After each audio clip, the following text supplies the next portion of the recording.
ہمارا خطبہ جمعہ اس پر یعنی چوتھا پانچواں چل رہا ہے آج الحمدللہ، اور مختلف نشستیں اس کے علاوہ بھی ہو رہی ہیں۔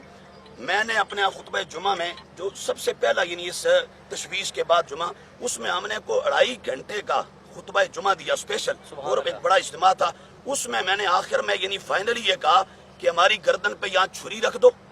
اور ساری دنیا ایک طرف ڈاکٹر صاحب کی مخالفت میں کھڑی ہو جائے، ہم پھر بھی کہیں گے ڈاکٹر اشرف آصف جلالی سچا ہے، سچا ہے،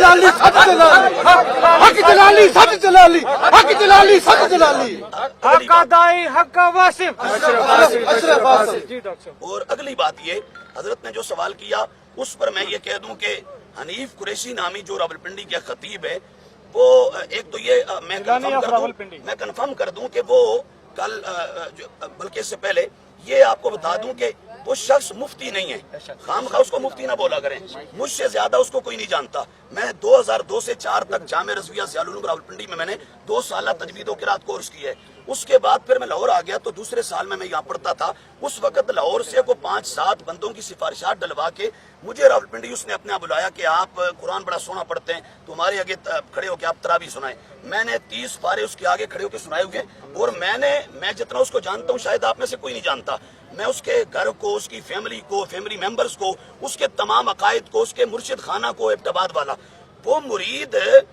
جو وہ سید حسین الدین شاہ صاحب کا نہیں ہے، یہ بھی ذہنوں سے نکال دیں۔ وہ مرید ہے ایبٹ آباد توری کے مقام پر ایک پیر ہوتا تھا غلام مصطفیٰ شاہ توری والا، اور وہ اتنا بدترین گستاخ تھا کہ وہ کوڑا کرکٹ کے ڈھیر پہ کتے کو دیکھ کے کہتا یہ معاذ اللہ معاویہ جا رہا ہے۔ تو حنیف قریشی ابھی ہم نے بالکل لیٹسٹ ہم نے کنفرم کروایا ہے، ابھی لیٹسٹ ہم نے کنفرم کروایا تو یہی رپورٹ آئی ہے کہ حنیف قریشی ابھی تک اس کی بیعت اسی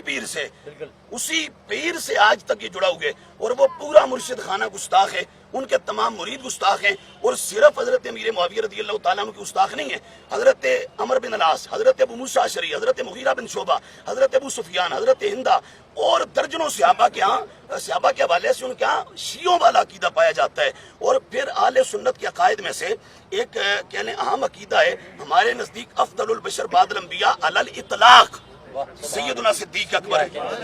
میں علماء کی ٹرم استعمال کر رہا ہوں، علی الاطلاق صدیق اکبر کا پہلا نمبر ہے۔ تو اس بدبخت شخص نے پچھلے 15-20 سالوں میں اہل سنت کے عقیدے سے روگردانی کی ہے، اور اس نے اس حوالے سے شیعوں کے عقیدے کو پروموٹ کیا۔ پھر اہل سنت کے نزدیک خلافت راشدہ، اس میں صدیق اکبر کا پہلا نمبر، پھر فاروق اعظم، پھر عثمان غنی، پھر مولا علی، پھر امام حسن۔ تو اس بدبخت نے بھی کچھ عرصہ پہلے علی دا پہلا نمبر کا نعرہ لگا کے اس پر پورا خطاب کیا ہے، جمعہ پڑھا ہے، آپ سب کو معلوم ہوگا۔ اسی طرح خلافت باطنی میں یعنی ولایت میں، ہمارے نزدیک ولایت میں بھی حضور تاجدار کائنات کے بعد پہلا نمبر صدیق اکبر کا ہے، الحمدللہ، آپ سمجھ رہے ہیں۔ تو اس پر آل کے مرشد خانہ کی پوری کتاب مارکیٹ میں اویل ہے، آپ وہاں سے وہ دیکھ لیں، اس میں سب صوفیاء کے دلائل آپ نے جمع کیے ہیں۔ وہ ظالم اس کا بھی منکر ہے، اور وہ علی کا پہلا نمبر اس معاملے میں بھی۔ مختصر یہ کہ یہ سارا دھندا ہوا کیسے، میں نے ڈاکٹر صاحب کو یہاں حاضر ہو کے عرض کر دیا تھا بہت پہلے کہ ہمارے راولپنڈی کے کچھ عزیز ہیں، ان کے تھرو یہ رپورٹ پہنچی ہے کہ یہ پنڈی والا ٹولہ یہ سب رل کے ان کا ایک ٹیم بنائی ہے، اور اس کا ورک چل رہا ہے کہ ڈاکٹر اشرف آصف جلالی کے بیانات اور تحریروں سے باقاعدہ اس طرح کے جملے نکالے جائیں جن سے ہم باقاعدہ شروع ہوگا کر سکیں، پروپیگنڈا کر سکیں، اور اس پر یہ کام ہوا۔ تو بہرحال یہ ایک تو وہ روافض شیعہ ہیں، وہ ایرانی قوم، جو دوسرے ہمارے یہاں جو کانفرنسز کر رہے ہیں، یہ بھی یہ سمجھ لیں کہ یہ بھی کٹر تفصیلی شیعہ اور رافضی لوگ ہیں۔ اہل سنت کا کوئی، میں اس دن علماء ہمارے پاس بڑی تعداد میں آئے تو میں نے ان سے بھی ایک سوال کیا، میں نے کہا یہ سب کانفرنسز آپ دیکھ رہے ہیں، میں بھی دیکھ رہا ہوں، ان میں پورے پاکستان پوری دنیا کے کسی اہل سنت کے ادارے کا کوئی استاد دکھا دیں، کوئی ٹیچر دکھا دیں، کوئی شیخ الحدیث دکھا دیں، کوئی نہیں چاہ رہا، سب کا بائی کاٹ ہے۔